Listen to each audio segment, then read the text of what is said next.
Welcome to the show, everybody. On this episode of the podcast, I have one of my friends from Western Nebraska. We actually met in school suspension back in the day.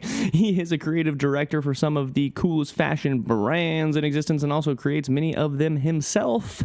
So, without any further ado, please welcome Neff Serda. Welcome to the Nick Ingersoll Show.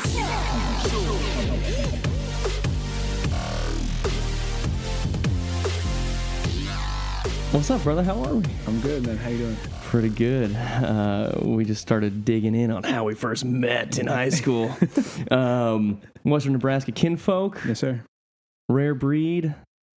Mostly due to the population. Not a lot of us there. Everybody knows everybody. Yep. But yeah, maybe you could start by talking a little bit about our first encounter in high school. Maybe your first, I don't know, was your first day or week or something like that? I was definitely new at the school. I know that I had actually transferred over to from like a smaller school to Scottsbluff, which is it's probably like the biggest school in the area, right? Yeah. So, it's like a tiny high school, but for the area, it's like a mega school. Yeah, no, for sure. I was with some friends last night, and I was telling them that I was going to be on your podcast today. You know, and you were a friend from back home, you know, from when we were younger, and I was telling them basically like my first memory, or like my fondest memory is when we had got in trouble in high school. We were messing around in a class that we had together, and it just so happened to be on a day where we had a substitute teacher, and that ended us up in school suspension. And you kind of mess around. You don't really know too much about someone, but the minute you're locked in a room with them for a few days, you kind of get to know that person. Yeah, you can't leave. Yeah, man. So that was definitely that's probably like my first memory and my fondest memory of that. And then, like I said, we did some work together in high school, obviously with projects and stuff like that our senior year. And then, you graduate, you lose contact with people, and then just through the power of social media, here we are. Yeah, it's crazy, right? It's like back in 1970 or something. There's just no way this would even be possible At all. Right? At all. Yeah, man. That day we met, bro, in that class, it was Spanish class.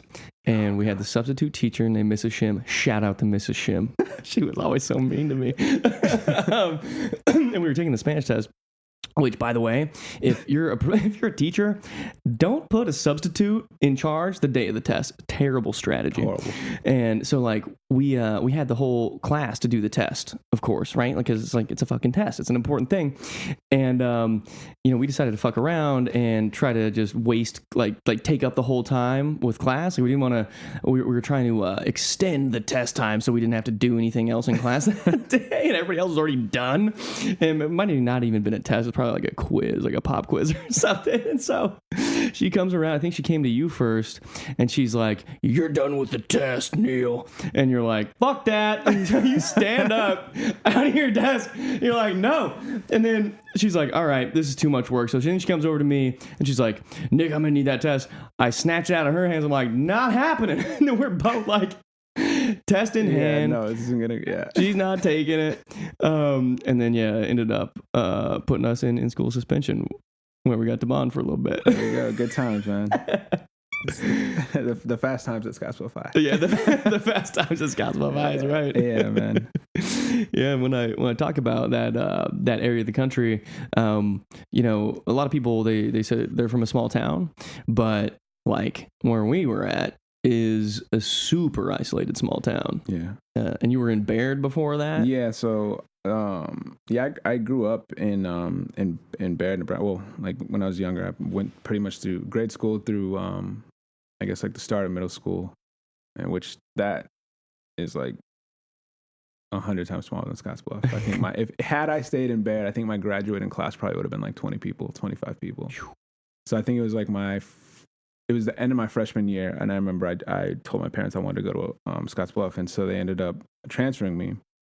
And then that's kind of just like where, I don't know, obviously like I learned a lot more, and I kind of just, obviously you grow a lot more too. You're surrounded by a lot more kids. You're surrounded by what we would have called like our version of like city kids. You guys are from a little bit bigger city. You obviously your sports programs are better. Like there's just more to do. Like academically, sports wise, they have different sports. I think where I'm from, I think you literally had like, you know, basketball, football, and then baseball in the summer. You know, whereas Scottsbluff, you had like swimming, you had, you know, obviously track, football, basketball, you had tennis, you had like you know, like everything, you know. So it's kind of cool, obviously, just kind of getting involved in that, and then just being exposed to a lot of different kids, and you know, so that was definitely probably like the best thing that my parents ever did for me. That was awesome. At a younger age. Yeah. So, yeah. And you had family in Scottsbluff too, right? Yeah. So I actually, luckily, I had a sister who had just moved back to the area a few years prior,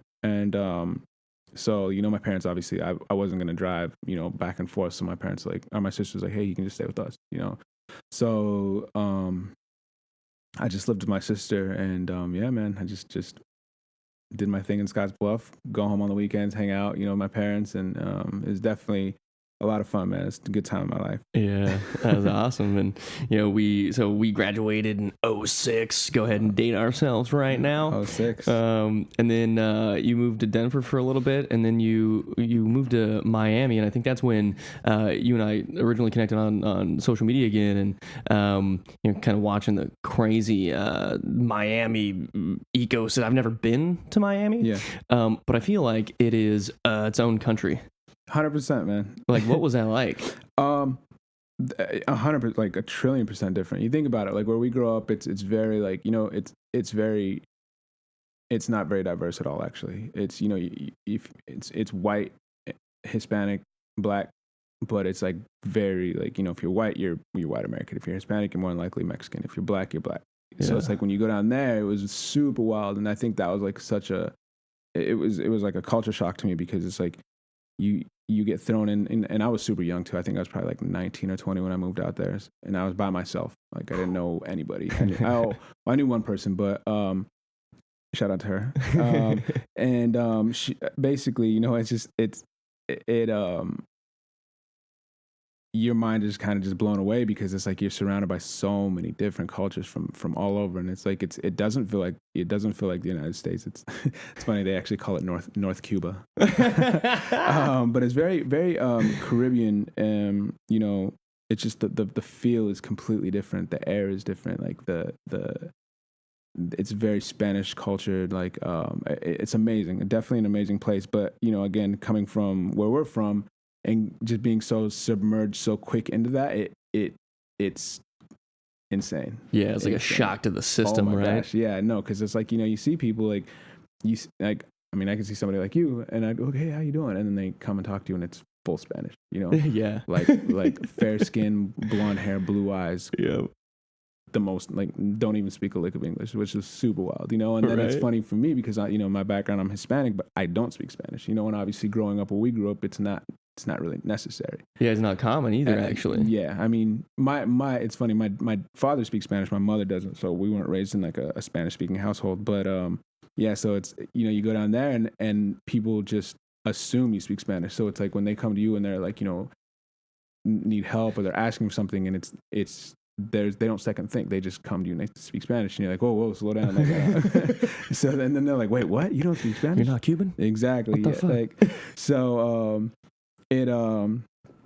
yeah, that was definitely fun. But I was in Miami for probably, I think it was like 8 years. I hated it probably 5 out of the 8 that I was here. But I was just like, let me just keep doing it. I didn't want to go back home. Right. So, but yeah, man. Well, yeah, going back home, it's like, you know, to go back home to Nebraska, Western Nebraska, is it's a place where it's like, yeah, it's home, but also it's a desolate rural area with, you know, a lot of rural types of poverty. There's not a lot of, you know, there's not a lot of people doing much there either. And a lot of people get stuck, and not to say that it's an entirely negative thing to stay there or anything, but if you have aspirations outside of that, it's very hard to achieve that if you have to go back to Western Nebraska for an extended period of time. Yeah. And, you know, a place like Miami or LA, there's just so much optionality. No, you kind of do whatever you want. Yeah, for sure. I mean, it's crazy, because like I was telling you before we, you know, started, I was I think probably in like the last like 10 years, I think I've been home maybe like 3 or 4 times. And, you know, it's good, because I feel like it's an opportunity to really like, you can really detach. So, but I mean, it's always good. And like, obviously, like my parents are still there. I still have, my sister's there. So it's cool. But oh man, like my parents, they love it now because it's like now they have places to go. When I was in Miami, they were in Miami.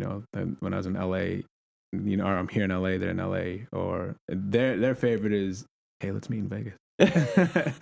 So and which is actually funny because I just got back from Vegas yesterday morning. It was 3 a.m. I just got back from Vegas. I went and spent a couple days with my parents out there. Nice. You wiling out, or what are you doing out in Vegas? Well, actually, so it was my girlfriend. It's her little sister's graduation, and so my parents actually flew out to go to the graduation, which was cool because it's just like both of our families. We were able to kind of connect and just hang out. We definitely lost a little bit of money, but as one does. Yeah, man. Vegas is not my friend, but it was a good time, man. I was like going out there and just like I said, it was just even better this time because I got to see my folks. Yeah. What kind of games you play when you're in Vegas? Oh man, roulette. Yeah, man. Ooh. I love it. It's probably like. It's my addiction. Yeah. And then obviously like my parents are big on the slots, so I'll hang out with them on the slots and stuff like that. I've never, ever been good at cards. And I actually remember you guys used to go crazy for cards back in the day. Yeah. And like I've never, that's not my cup of tea. I thought I was getting good at blackjack at one point and Vegas proved me wrong. Yeah. Yeah. No, Vegas will prove all your assumptions wrong. So I was just like, yeah, no, that's not for me. Yeah, roulette is it's kind of a riveting thing. Craps is kind of fun too. Oh yeah, craps is crazy. I never played any of those games until like last year. Yeah, and then I got on a craps table. My friends are okay, just do this, and all of a sudden I'm up like $250, and I'm like, oh shit, this is how this thing works. And then then you lose all your money right after that. So. Yeah, it's the minute you're like, oh shit, like we're doing good. Yep, gone. Yeah, I'm just gonna bet it all right now. I got great luck. Yeah, just goes away. Yeah, and so you're in LA now, and you're sort of in the creative space. Yes. Sort of like I am, but in somewhat of a different way. And you worked at Hubble for a while, and you do a lot of just really interesting, like aesthetic type stuff. And so, like, how has that experience been going from Miami into LA, where like LA is, it's the content, cultural, TV, entertainment epicenter of the universe. How's that journey been? So that's actually it's been really interesting, and I think that kind of plays a lot into my youth.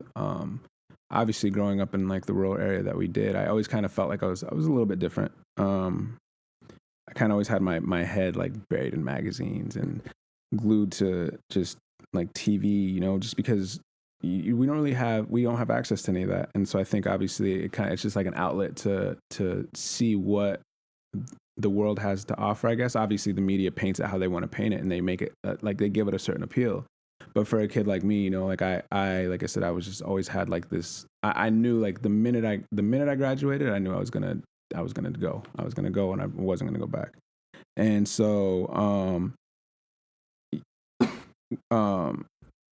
I guess when I finally got to a point where I had like access to so much, I was kind of like, you really, like I said, you can kind of paint whatever picture you want. You can do whatever you want. So I obviously got into fashion a little bit, and just kind of like my social circle, like we all kind of had like common interests. So it's kind of cool, and I ran with like a pretty good community in Florida, a lot of like, I guess, influencers before like influencers was really like a thing.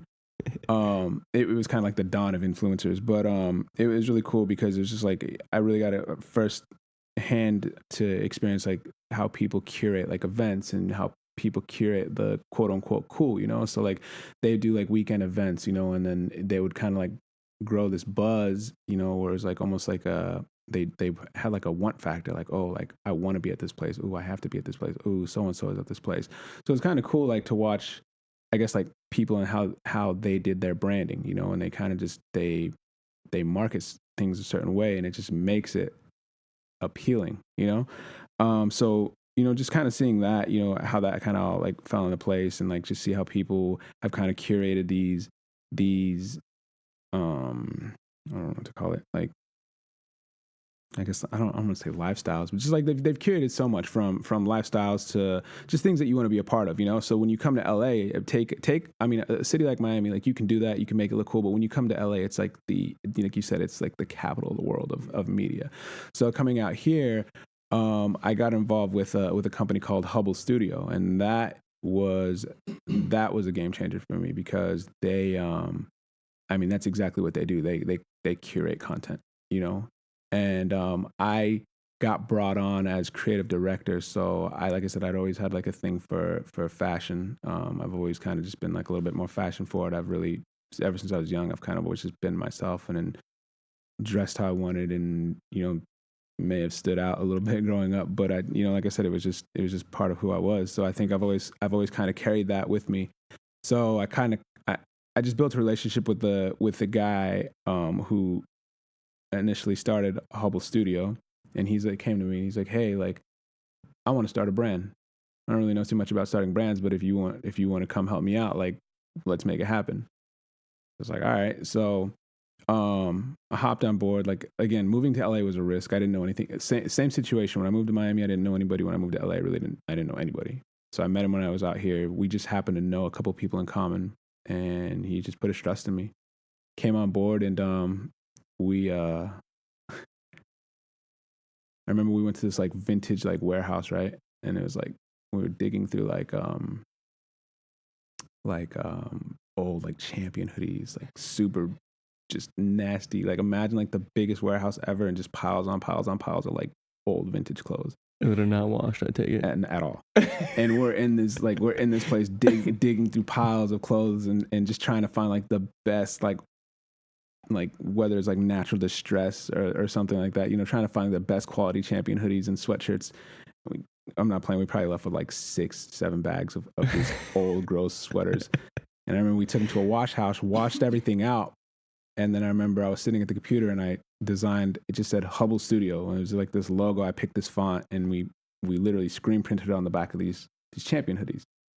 And basically the plan was like, we were just going to give them to our friends and family, or not our friends and family, but just like our friends, and family. And then obviously like any kind of clients that we felt necessary, we were going to just give them a hoodie. It's like, hey, thanks for coming. And the point of it was like, we kind of wanted to build this culture of like, exclusivity. Yeah. Like, hey, where'd you get that shirt? Where'd you get that? Oh, well, we got it from Hubble Studio. How do I get that? Oh, you can't. Why? Because you have to either know somebody there, you have to work with somebody there, or you just gotta kind of have like the keys to the whatever, like the to their world. Right. And so actually, it's funny. We just so happened to be shooting Kylie Jenner at one of the first events, or one of the first photo shoots that like kind of, I guess, came on board or came about. And we made a sweater and we put it in her room and she took it, and that was that. And I didn't think anything of it.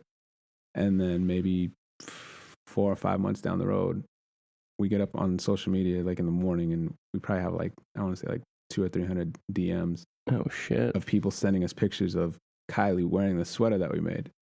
And we're like, oh, well, I think we have some here. And so we were just like, hey, let's run with it. So at that point, we hadn't been selling anything. We were just giving stuff out and kind of just branding, building our brand, just a lot of just handouts, just people to promote it, people to kind of drive traffic to the studio and stuff like that.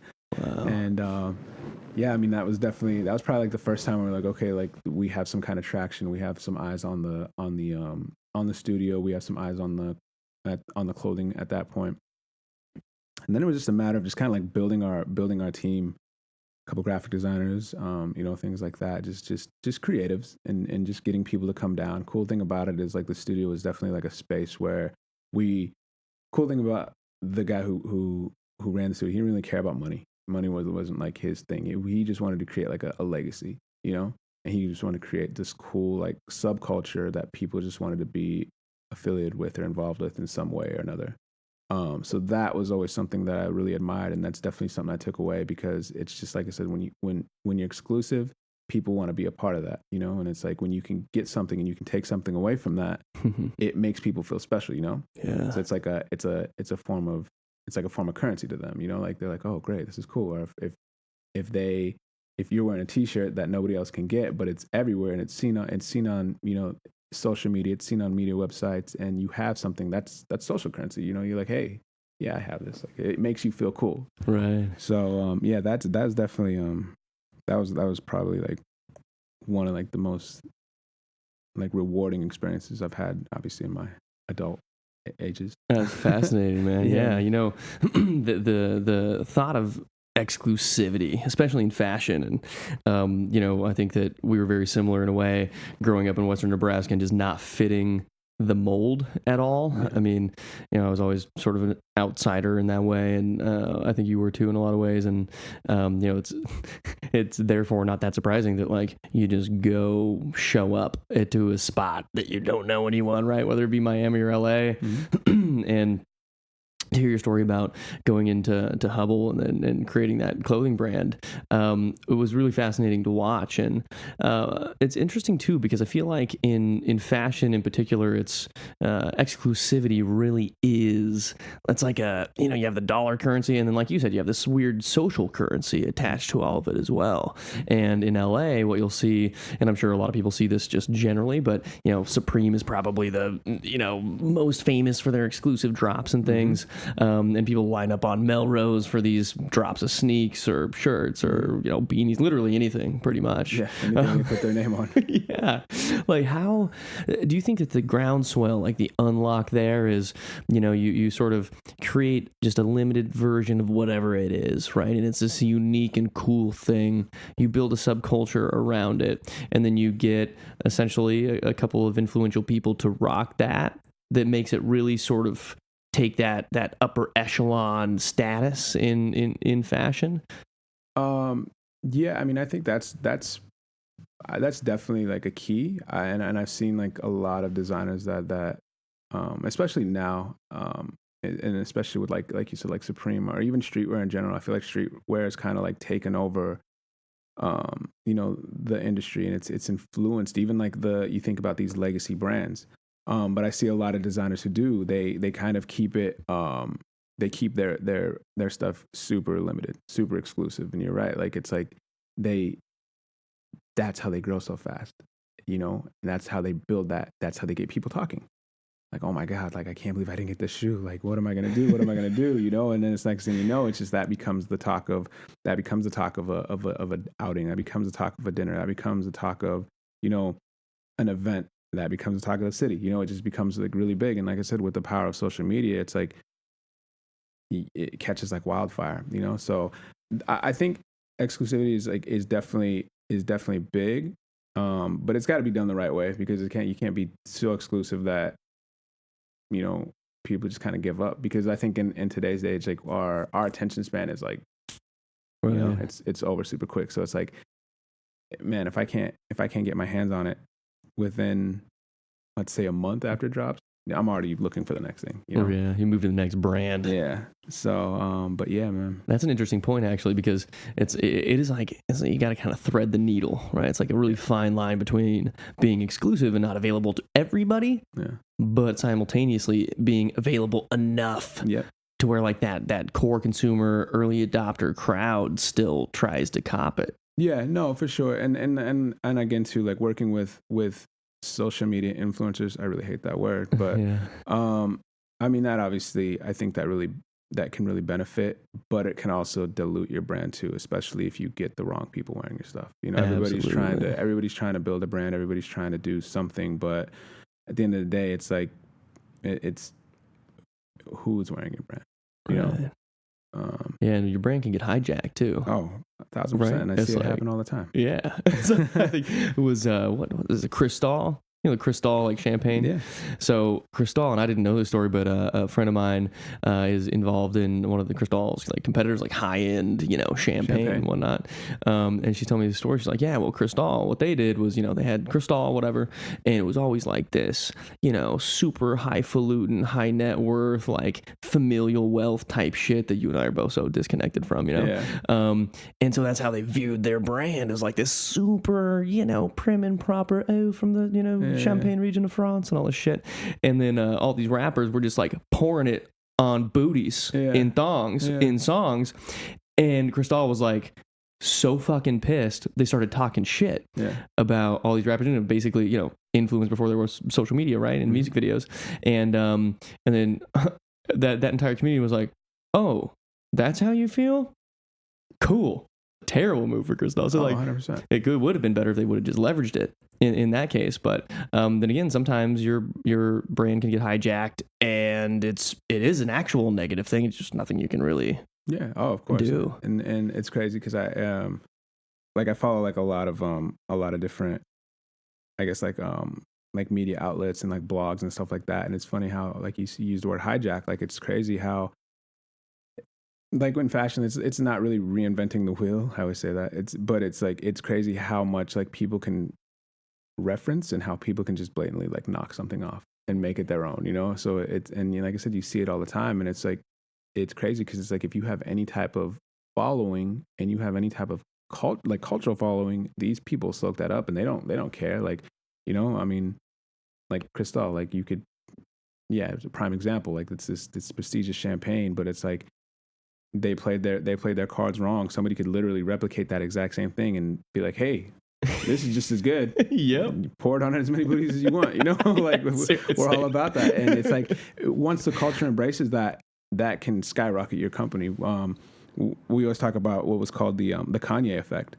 And it's like how at one point, and even at this point, like he was just such an influence where it's like anything that he touched in a certain point, it was just like, it turned to gold. And I feel like there's a lot of great brands out right now that are doing fairly well because he happened to kind of just put his hand on it at the right time, you know, and it changed people's lives like that, you know. And it's just like, obviously the work ethic has to come with it, you know. He was just kind of like the golden ticket. Right. I could have made a screen print T-shirt, and if he would have wore it in a certain time frame, that T-shirt would have probably been on every major like high-end retailer across the nation, you know? Wow. Yeah. So it's like, it's crazy, but it's like we're in this really weird transitional stage where it's like we don't really have, and I don't want to say we don't have, but there's not anybody who has that like Midas touch anymore. Like, so it's like, I think that's why people kind of use like, I mean, obviously they're still playing along the lines of like using like PR companies and micro influencers. Micro influencers are really big now because they still kind of control like the youth, you know. The youth is really big too, because the youth can dictate, I guess, the cool, you know, this brand is cool, wear this brand, you know. And so it's just it's really crazy to just see how companies do their marketing. And marketing is amazing. That's definitely something like I have to like get more into marketing, because it's a genius, and it is, man, that can literally take you, if you just have that you just have to have something in you. But like, man, like you can literally take anything, you can market it the right way, and it could be the next, like the greatest thing ever, you know? That's right. So yeah, amazing. It's also rare, like, you know, you and I are both creatives, and it's rare that creatives can also just take that next step. Like, even if it's creative direction, that's a big step from just, you know, designing things, right? And then, you know, marketing things, and then starting a thing that then you market and also create the thing. It's like there's so many opportunities for creatives. I think that like the tool set that creatives have is it's like magic. It's, you know, people that don't know how to design things, draw things, create things on Photoshop, Illustrator, etc. It's literally like magic. It's like, wait, you just made that? Like, what is that thing? You know? And you're like, yeah, I just like to do it. No, which is cool too, because like I'll take for instance myself. Like I have a million things going on in my head, but I'm not good at Photoshop. I'm not good with Illustrator. I'm horrible at drawing. But luckily, like, I work with people who are able to translate what's in my mind onto paper and then take it from paper and actually craft it into a garment. So that's the blessing of, like I said, I guess just building something that people want to be a part of, and that's your team, you know. And it's like, at that point, the sky's the limit. You know, you can go whatever direction you want. It's cool too, because it's like, I remember watching this I was like on like VH1 or something like that, and I was about this music producer, you know, who kind of like was running the charts. He had major production in like the early 2000s, mid 2000s, right? Produced by such and such, but he couldn't play an instrument. But he would sit with people who could, and he's like, no, I want it to sound like this. no, I need it to sound like this. Oh, I want you to bring in the drums here. Oh, I want you to bring in the guitars here, you know? Yeah. And like I said, so it's really cool. It's like you can really curate and create what you're trying to do just by having the right people in the room. That's right. And, you know, there is no gigantic company that you can think of that doesn't have employees. Right? Oh, yeah, you have to. Yeah. And like, you have to entrust all of them to execute on the vision, Mm-hmm. you know, and that in and of itself is an insane skill to have, Mm-hmm. you know, because you have to translate your thoughts, right, into a language that they understand. And then also be good at communicating. Oh, for 100%. And hearing them out and making sure they feel good and all that stuff. Yeah, exactly. It's a beast. Yeah, 100%. People, we're all different. We all operate differently, you know, and it's like, I actually worked with this kid and he was just like, man, like, people are so damn emotional these days. People are always in their feelings. Like, what the hell's wrong with everybody? Everybody's so damn soft. And it's funny because, again, like, I think that growing up, like, we kind of just dealt with shit. You know, like, you deal with it. You know, like, there is no like, I don't like. Why are you telling me how you feel? Like, I don't care. Just figure it out. Yeah, you know, suck it up. Exactly. So it's like where you get like a lot of like younger people now, and I feel like everybody's so damn emotional and in their feelings. Like, it's crazy. Like, you know, so you're 100% right, man. It's like learning how to deal with this new age and like kids who grew up on the internet and like, you know, just like wanting to express themselves, and it's like you're just like, it can be mentally taxing. Oh yeah, man. And you know, like, we're still pretty young. Like, we grew up with the internet, but we didn't grow up with the internet on our phones. Oh yeah. And it just like, you know, for us to get on the internet, you had to sit there at a computer tower. You know, like laptops were a really thing when we were little kids. Yeah. Like, you could get on, you know, MySpace when we were teenagers eventually, but like now you just have unfettered access in your fucking pocket to anything you want. And that is weird. And I've noticed it too. People are really up and in their feelings a lot. Yeah. You know? Yeah. Probably a little more than they should be. I think there is something to be said for being able to be resilient. Yeah. You know? Like, yeah, maybe I'm feeling these emotions. Maybe I'm feeling these feelings. I should probably just deal with those internally first, and then maybe allow them to exit to my body through my mouth. You know? Yeah, everybody's different too. That's like true. I said, and the greatest thing about LA is just you can kind of be whatever you want because you have access to so much therapy. Yeah, that's so true. Yeah, man. I feel like everybody in LA has got a therapist. Yeah. But no, shout out to good mental health, man. Take care of yourself, people. Yeah, for real. No, that is one of those things. Like, you know, so a lot of people never actually go get help. Yeah. Oh.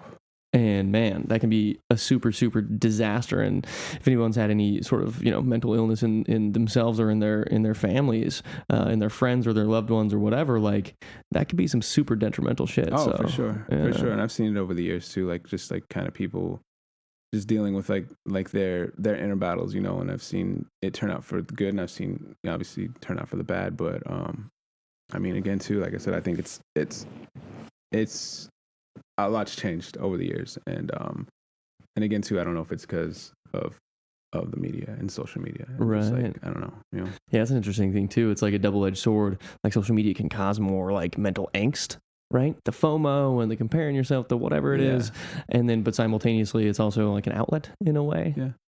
Yeah, it's interesting. Yeah, so there's a strange dichotomy there to be had. Amazing, but again too, like I said, it's not stopping. Yeah, no, it's not. It's For sure not stopping. Gonna keep going. What do you think the next thing is? Oh man, this is crazy. Like this is another conversation where it's like I've tried to like think like, man, like what can top, like what, because you think about it, like you just said it, like we grew up with MySpace, you know, like that was like, man, and that was a game changer. We were just like, why, like you didn't know what to do with it. It was so powerful in its time, and it's just so like kind of a way for us to like, I guess, promote ourselves and you know, selfies and whatever. Who knows what it was at the time? Talking to chicks. Musical taste. Yeah, hell yeah, girls all day. You know, like I think that was probably like the first time I ever really dealt with like coding. You know, and then see that blossom into what, like Facebook was after that, and Facebook was cool, but that was obviously it was a completely different level. That was like you were maturing. That was like you're you're going into your next phase. Like MySpace is for the kids, and now let's show people, you know, were more adulted and were more grown, you know. And then Instagram came and just, I don't even know, like even things that I've tried to contend with Instagram eventually got bought up by Instagram, right? Yeah, I mean, Facebook bought Instagram, and then pretty much any feature that any other app had, like Snapchat had stories. Yeah. I was like, I was using Snapchat for a while, right? And Snapchat was huge too. Yeah, it was great for like a year, and then also Instagram said, oh, you got stories on your, check this out. And just annihilated them with stories. But what's next? That's tough, man. Like, it's gonna have to be, I don't even know. Because even now, like, man, I love Instagram. Don't get me wrong, and I'm on Instagram way more than I should be. But to think of something that could potentially take even more of my social life and my time, like, I don't want it, man. Yeah, right. It's crazy. Whatever's next, definitely don't make it more addicting. Yeah, like please shut off after a certain amount of time. Like you've used your amount of time in the week. But it's gonna be something crazy. I know that it'll definitely be something big, and it might take a little while before it turns into the monster that it's going to be, but I think it's coming soon too. But as to what, I have no idea. I know, right? I wonder, like, you think about things in the past that were created, like an industry is created, and you have some first to market, and some of the first to market, they fall off. And then some new players come along, and then they kind of establish themselves. Yeah. And then there are no new players for a really long time, like the car industry or something like that, right? So like cars are invented. You got Studebaker and Imperial and like Bubba's Cars, whatever the fuck, just a bunch of random shit. Yeah. And then the Great Depression happens. They all go bankrupt. And then you just have like Ford, Chrysler, Chevy, and whatever for 70 years, 80 years until Tesla came along. And that's really been like the first one since then. Yeah. I wonder if like, we went through all like, you got the Twitters and the Snapchats and the live journals and the MySpaces and all that shit. Yeah. And I wonder if like the dust will settle and there'll be like just a few of those platforms for the next 20 years until someone just fucking. Yeah. And comes and just, annihilates everything. Yeah. And no, it's going to be interesting. Definitely something to look forward to. And like I said, I love technology, man. I love tech in general. And I think being in this area too has like been really cool. Like I've definitely seen a lot of people, like even like smaller apps, like creating certain things. Like, I mean, and the convenience that it brings to people's lives. Like, shit, look at Uber Eats, or Postmates. Like, I'm embarrassed to admit how much I've spent on Uber Eats. Oh, bro, I'm literally right now. We're having this interview, and I was just about to say, hey, do you want me to Postmate some coffee? Because I need coffee. Like, but like the convenience of that is so awesome, man. Like, just, bro, I can literally at the click of like the slide my phone, unlock it. I can grocery shop from my phone, and in an hour and a half, it'll be at my door. Yeah, amazing. You can Prime Now some shit, in an hour. It's amazing. Here. So it's just like it's crazy. Online shopping, greatest thing ever. Like it's like what can we actually? You know what? Let's develop an app that'll get people outside more. That's what I'm saying. It's crazy force them out. We grew up. I grew up outside, bro. I played outside. I hung out. It's so funny. I saw this meme. It says when we were little, this is how we found our friends, and it had like a pile of bikes. Like we had to get out and go ride around and look for them. Get in your car and go drive around and look for them.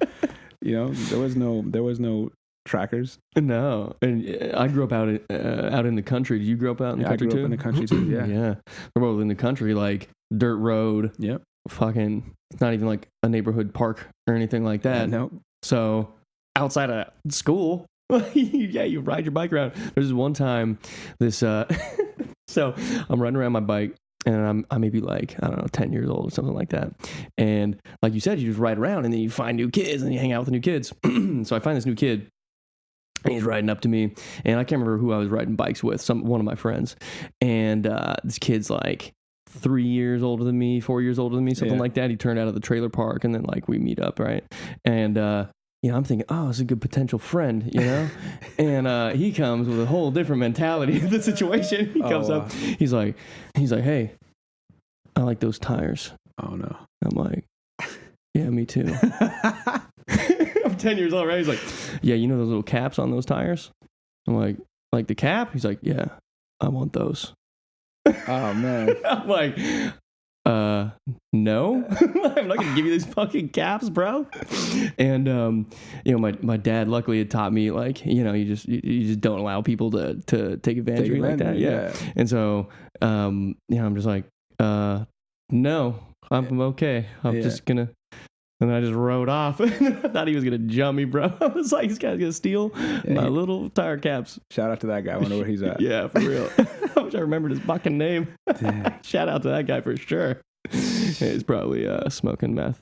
Hope the best for him. Hope the best. Hope the best for him. No ill will towards that guy.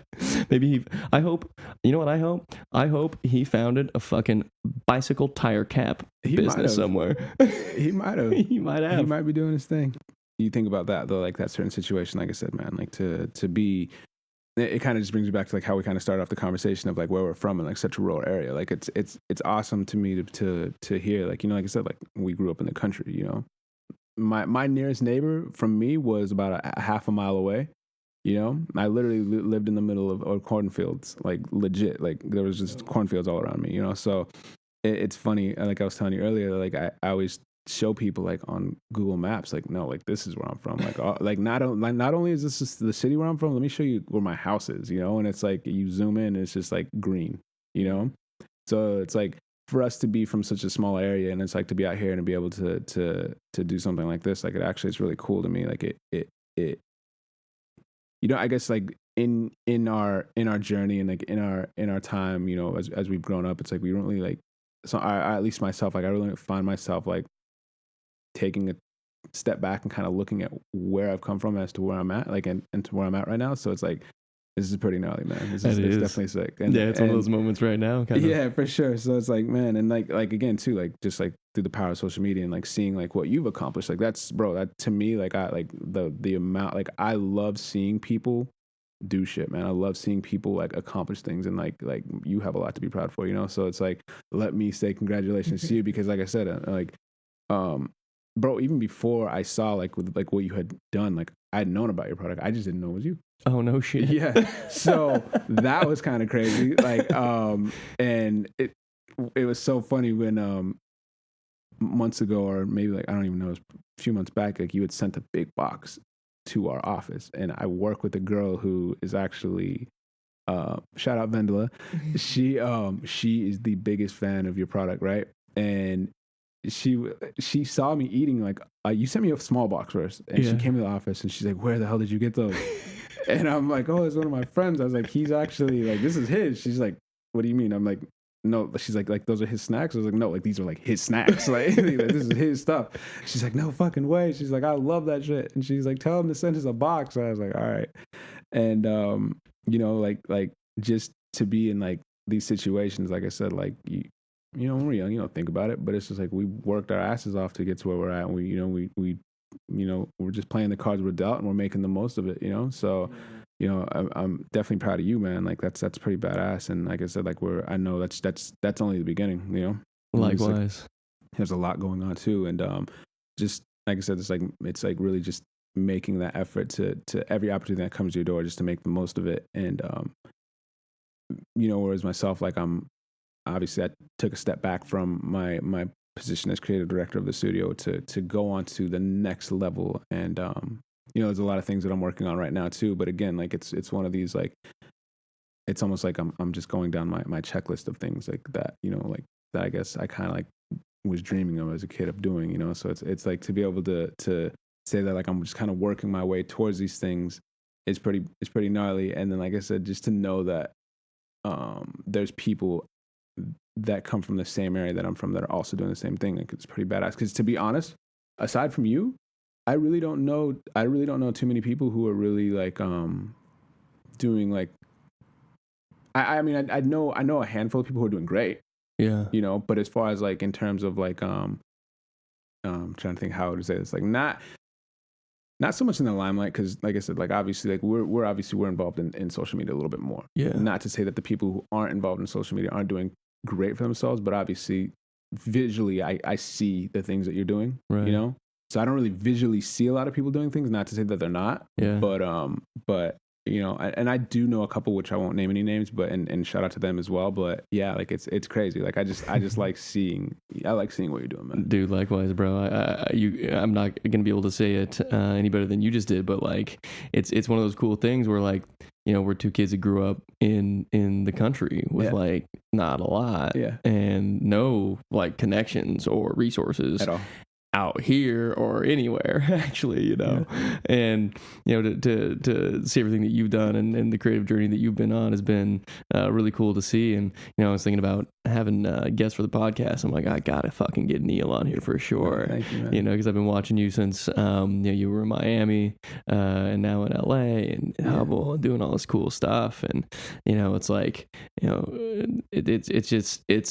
it's really rewarding to see not even just somebody that or a friend of yours do really well, but also somebody who, grew up in like the same small ass area, similar conditions, and then just have like the not giving a fuck attitude enough to just move somewhere else and just go for it. Yeah. And that just going for it thing is rare.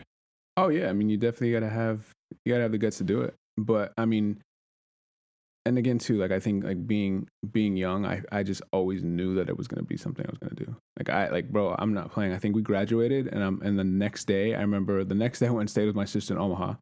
Stayed there for about a week. I came back, packed my stuff, and within a week after that, I was in Denver. I lived in Denver, and I just figured it out. I remember I got a job at like a sneaker store. I think it was like a Journeys or some shit in the mall, and just like let me figure it out.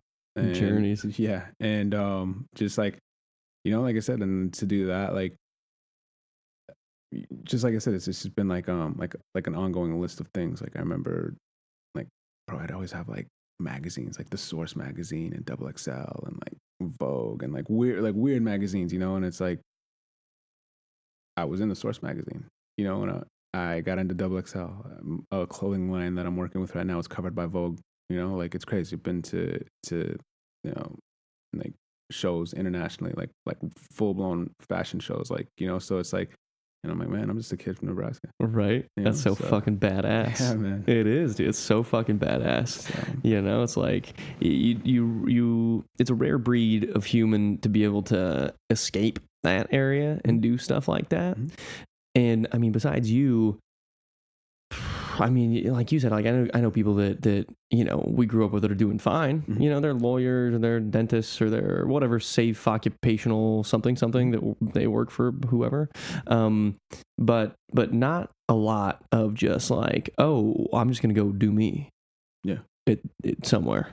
So you said it, it's play it safe, and there's nothing wrong with that. Playing it safe is great, and just like I said, like me. Oh, it's not in me. And it's like I look at like, man, like and like again, I'm 31, and so I'm like, man, like I have friends that were parents of 4 by the time they were 24, and I'm just like, oh yeah, and they're happy, great, shout out, but I'm like, man, like I don't think that I don't. No, that wouldn't have been me. I mean, obviously it wasn't me. Right. It wasn't me either. But like I said, and even at this point, like I'm not, I don't really find myself really near that time. And I know who knows, maybe at some time, but it's like, I just feel like I'm so focused on just accomplishing shit, man. Just getting to that next level. Like, I feel like that's where my brain is. That's where my mind is. That's where all my energy is being directed towards that, and I feel like that's kind of what I find happiness in, Same, man. Like, I feel the exact same way. I feel like the relentless pursuit of the next great thing is what drives me too. And, Barnana won't be the last. It's it's one of the first things like that. Yeah. That's just another stepping stone onto the next greatest awesome thing. And I think that having that mentality just brings better happiness, and the better that you can leverage that while you're young, the better then you can pass it on to potential children down the road, at least the way that I think about things. Yeah. I'd like to have a main squeeze, mm-hmm. and have kids and all that shit, but right now it's not a chance. Yeah. Like, my lifestyle is just not conducive to it right now. No, of course. And again too, like, I think that really that applies a certain amount of pressure to one's life too, like I said, because it's like our focus and dedication is on our craft, is on our hustle, so it's like I feel like we're kind of like in that situation where it's just like, I can't let anything hinder my passion to just go, yeah. And not to say that you can't balance, but sometimes it's a little bit easier when you don't have to it's not. There's nothing wrong with being selfish. No, not at all. Not at all. Especially when you're young, when you have the opportunity to do it, you got to do it. You know, 100%. it's like you got to play the game that you're in sometimes. And For sure. I had the weirdest realization the other day, dude. I was like, so I'm 31 too, right? And I had the realization, I was like, oh shit, I'm my dad's age when I was old enough to remember his birthday. Wow. Like birthday cake party and all that shit. And I can see like the video in my head of my dad and the cake being 31 when I was like 7 or 8 or whatever. And I was That's like, crazy. whoa. I'm no. When my dad was 31, I still wasn't even a thought. Oh, really? I think my dad had me at 33. Damn, you did it right, huh? Yeah. So That's legit. So I'm like, all right, cool. Like, you know, it's funny too because I feel like my sisters look at me sometimes like, what are you doing, man? Like, what's going on? You know, like, why aren't you producing? Like, right? But I mean, like I said, it's just different journeys, man. Different paths, different. Just. Well, it's the self-awareness of like knowing what makes you happy and what drives you to do better things. And for some people, that's having kids at 22. Yeah. You know, some people that's starting a company at 22 or becoming a brain surgeon or whatever, you know, but it's like, you got to employ that self-awareness upon yourself, because if you don't do that and you just kind of go with the flow, you can find yourself in a position where you're like full of regret. And that, I think, at least for me, is the number one thing I try to avoid. Like, I don't want to regret anything. Yeah. Yes. Me either. At all. That, and you know, it's crazy that you literally hit the nail on the head with that, because like I've always told myself like I'll do it, and I'd rather regret myself for doing something that I want to do. Like, fuck, maybe I shouldn't have done that, but at least I did it, because I was like, I don't want everyone like, damn, like what if I would have done that, you know, like, and then living with that, like, you know, like that doesn't really sit well with me.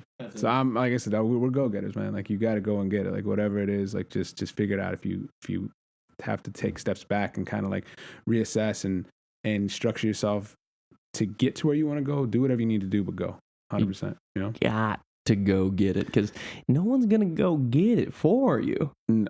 Like okay, maybe you got like, you know, bajillionaire parents, you know, trust fund, whatever, but even then, like, you gotta go get something. Yeah.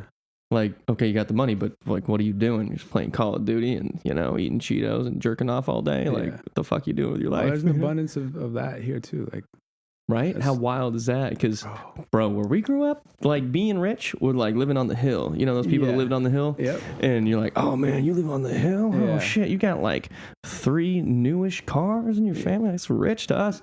Yeah. You know, living out in the country. And then, like, you know, you come here and it's like, or my first realization was in Sacramento. And I'm going to school and, you know, I'm 18, fresh out of high school, fresh out of Nebraska, show up. And these kids are driving, like, BMWs, Mercedes, everything at 18, brand new. I was like, what's going on here?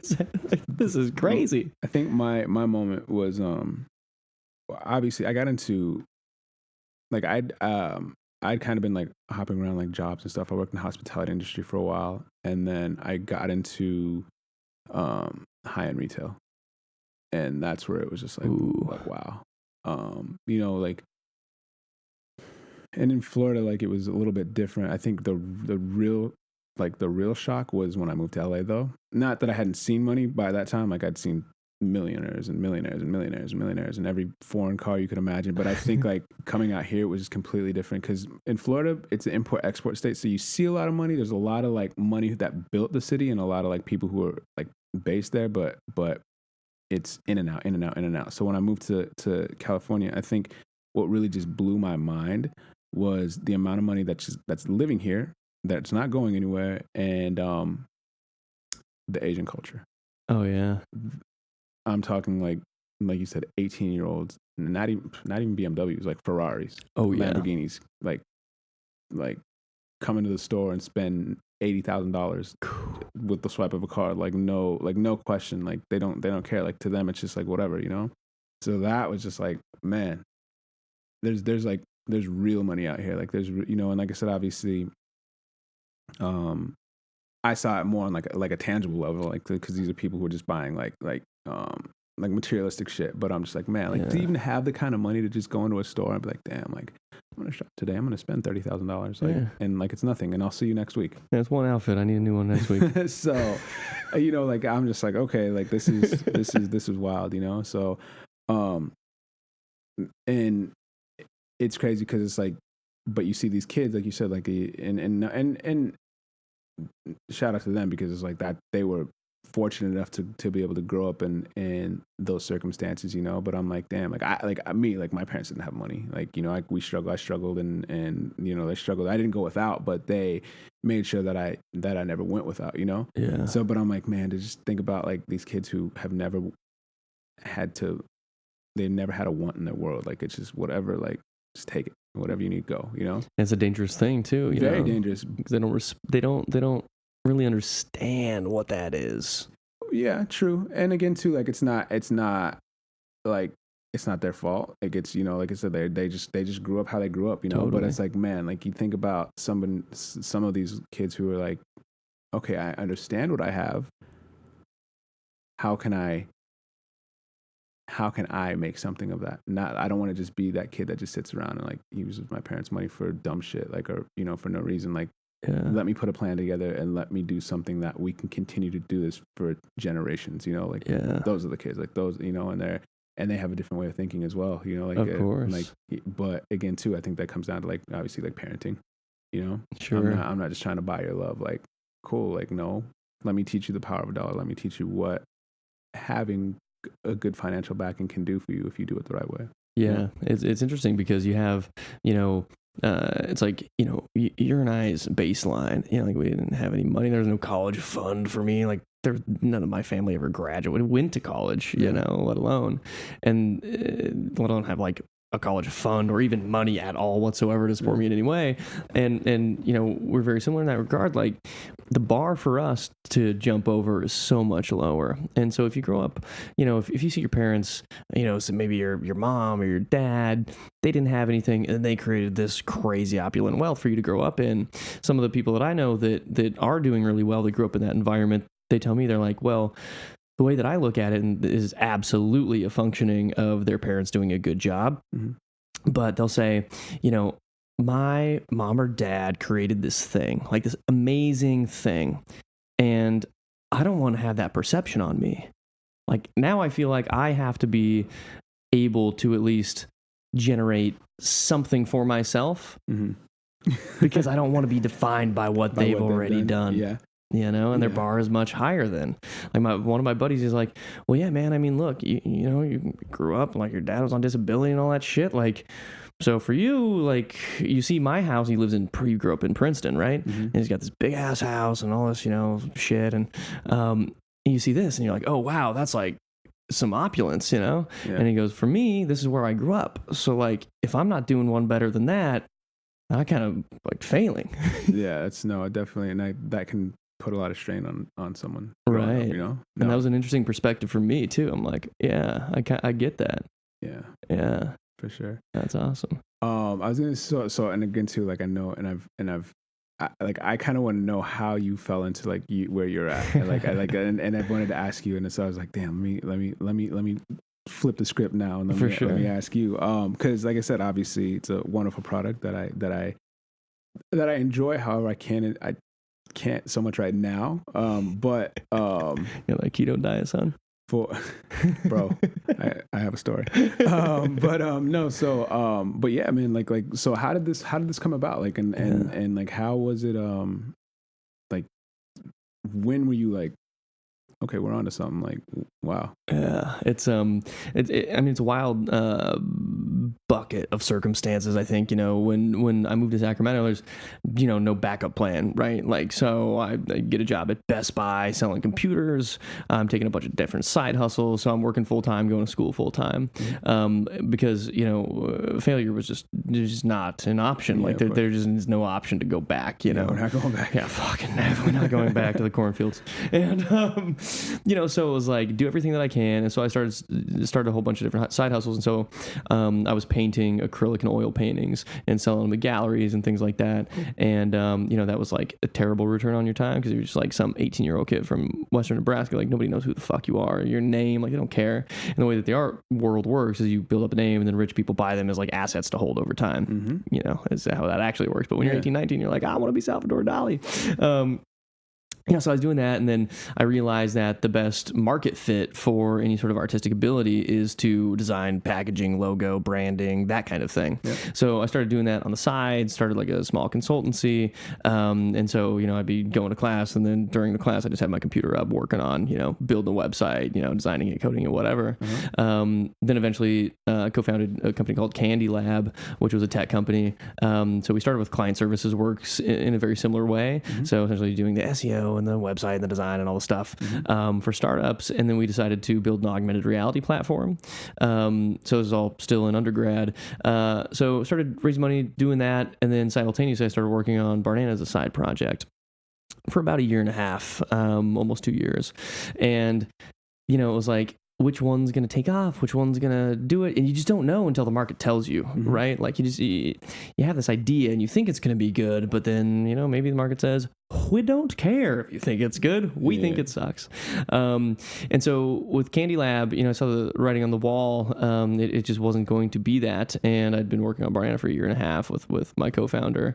And we're like, so should we just fucking do this thing or what? I was like, well, it's worth a shot. So we showed up to the largest natural foods expo in the world with a booth that I designed. It looked legit, but like we didn't have a company or a product or anything like that. Yeah. So we conned this chocolatier into giving us some free samples of chocolate covered bananas. Didn't cost them much, of course. Yeah. And that was our samples, quote unquote, that we took to the show.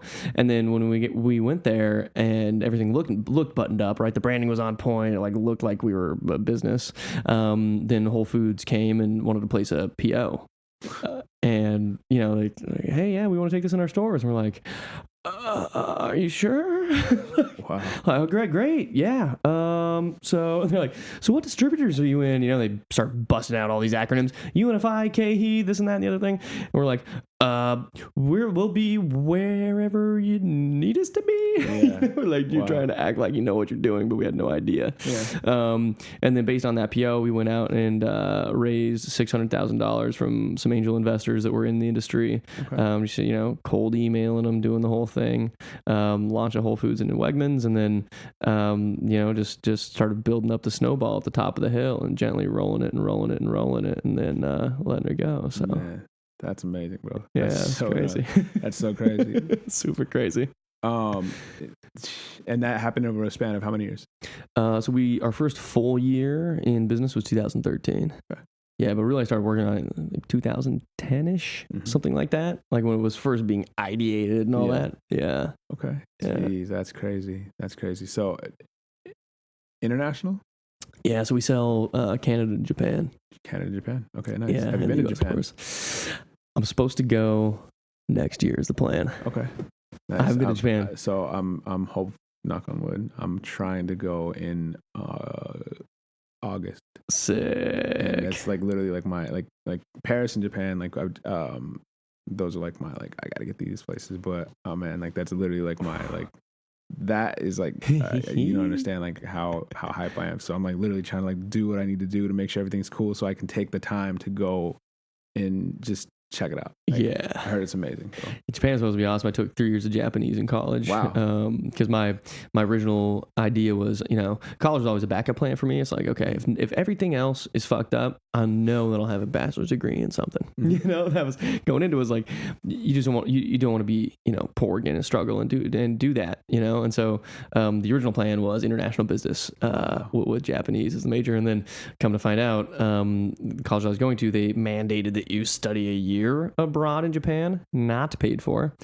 Oh, and by the way, it doesn't count towards any of your upper division course credits. So you extend your college for another year. And at this point, I have one startup started. I had opened a medical marijuana shop. I'm starting Barnana and all this shit. And I'm like, there's no fucking way I can just pay out of pocket to go to Japan and not get credit and extend the thing. So I had to bail on it. But Japan's still near and dear to my heart, too. So you'll be able to get by in Japan. Like, Oh, fuck. Yeah, I'd have to do some fucking refreshing, bro. yeah, Nobody speaks, the thing about language, like, so I speak Spanish, which is great, fluently, totally good, which thankfully with bananas and getting them from South America, it's become like a useful skill, yeah. But the great part is, like, in LA, you can speak Spanish all day in this city and get by just fine. Yeah. But with Japanese, like, where the fuck are you gonna go? Sato. Yeah, that's true. Just eat ramen every day. Oh man, I love ramen. Right? That's crazy. That's amazing. Have you had a chance to travel anywhere else? Just went to Amsterdam. Oh, sick. Amsterdam and Paris is actually my first time out of country in February. Nice, dude. That's fucking awesome. I went with my business partners, so which are actually kids that I met in Miami. So one lives in Miami now, one lives in New York. I live here, and so we were like, let's give it a shot. So we went to Amsterdam. I think we were in Amsterdam for like 6 or 7 days. And then we went to Paris for I think like 5 or 6 days. Wow. But it was over Fashion Week, so it was definitely like, I think that's probably for me. I think that's the best way to experience, just because there was so much going on. So it's just like, and then not only that, it was a little bit easier to get around to, because obviously there's like a lot of people from America out there. So, and they know where to go, they know who's out there, they know who's doing what, So it's kind of cool. Like, we just knew where to go, where to be, and they kind of made the itinerary for us. That's amazing. I think it'd be cool again to go out there, like, where it's not so like socially like media driven, and kind of just see it for what it really is. But I think for a first time experience, it was definitely pretty gnarly. Oh, dude, Paris Fashion Week, that just sounds epic. It was definitely epic, man. So Yeah. a lot going on, and like I said, I mean, there's a lot of it's just a lot of exposure, a lot of networking too, and especially, like I said, where I'm at right now, like just the network that I've met, and then the relationships that I built from there, and just like kind of like been cultivating these relationships, and obviously in the long run, like how they could potentially play a part in like where I'm trying to go with my new project right now. So we'll see, man. That's so exciting. I can't wait to see what the new project looks like, dude. It's gonna be pretty sick, man. Yeah, it's gonna be pretty cool. And like I said, I definitely have my two business partners are definitely like key assets. They're strong assets, and I feel like we have like a really good platform right now. So like, it's just right now, it's like I said, we're just getting the ball rolling, and it's a lot of just the groundwork. But plot and scheme, baby. Yeah, no. But the good thing is I think with like the last situation that I was in, like that was just like, I was just kind of like thrown in and like, okay, figure it out, So I was able to kind of just like literally over the course of the last 2.5, 3 years, like I was doing the research I was doing. It's funny, we actually said it was like a modern day university. Like, you get thrown out into this world, and it's just like you're literally getting paid to learn. And I learned a lot. And so, like I said, I just like with what I learned, I've been able to obviously learn from the mistakes that didn't happen on my dime, and I've been able to kind of like just like properly start to structure and format and build like a solid foundation. And I think like going into this, like I have a really positive outlook, and it's gonna be pretty sweet, man. That's awesome. It's funny because you can go to as much school as you want, but the real world and putting yourself in those sorts of real world situations is jumping into the fire. Is going to give you a better education than any of that. Like, starting my businesses, I mean, dude, it's like so much more learning than getting an MBA. It's astounding to me, have MBAs, apply for a job or an internship or whatever, and no hate on MBAs, but they don't know what they're doing at all. Yeah. Right? But society would tell you, oh, you have an MBA. It's like this prestigious kind of thing. Mm-hmm. But they have literally no real world experience of like starting a business, and like, they wouldn't be able to tell you the first thing about how to run a successful influencer marketing campaign. Mm-hmm. For instance, so pretty like you kind of got to know how to do that. Yeah. So, yeah, it's like you said. I think that education comes, especially now, in so many different forms. And when you sort of jump into something like you did and just got to figure it out, that's got to be the best way to learn. Oh yeah, no, and the cool thing too is, like I said, like that was like firsthand experience. So I'm actually, I'm working on my own project, but then I'm actually working with another company, which I've actually kept kind of quiet just until until I'm ready to kind of talk a little bit more about it for personal reasons. But yeah, we'll do that on the second round of the podcast. Yeah, so but they are definitely on a much larger scale, and so again, it's just learning. Like again, so it's like I have my project and then I have what I'm working on this side. So it's like we're going hand in hand.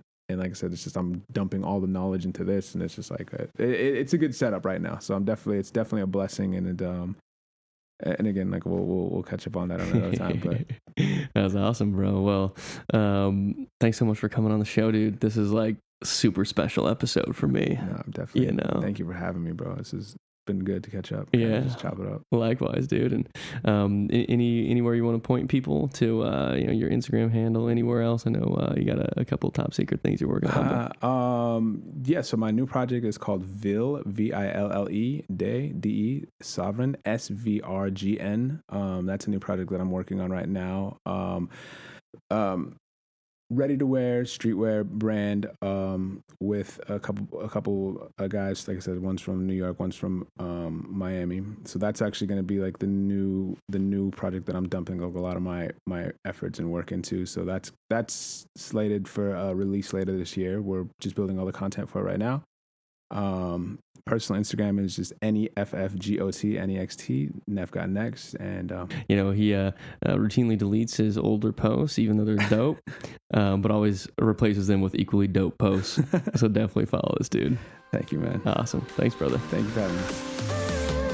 Thank you guys so much for listening. If you didn't do it already, please don't forget to subscribe to the show. And if you really like it, share it with your mom or your sister or your cat or your dog. They don't have iPhone, so that probably won't help much. But if you do like the show, write a review. I would really appreciate it if you do. And until next time, I'll speak at you then. Peace.